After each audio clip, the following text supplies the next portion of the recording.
di Italia, almeno questo è quanto emerge dalle statistiche commissionate dai consiglieri regionali della Lega Nord. Le amministrazioni del Veneto sono le più virtuose d'Italia.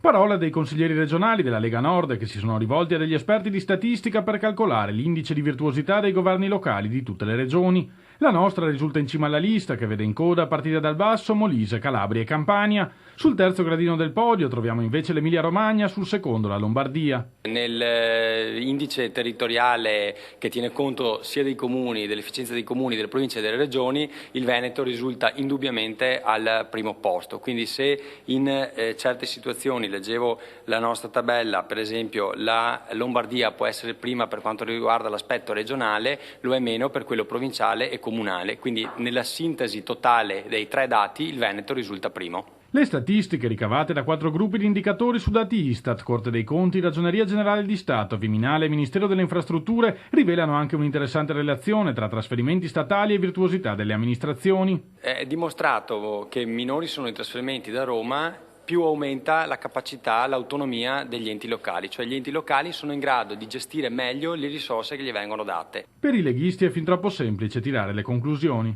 Questo dimostra che il federalismo fiscale è indispensabile perché quando i comuni raccolgono le risorse nel proprio territorio poi li spendono con maggior oculatezza, cosa che invece non avviene quando il denaro è trasferito dallo Stato, come dimostrano appunto alcuni comuni del sud.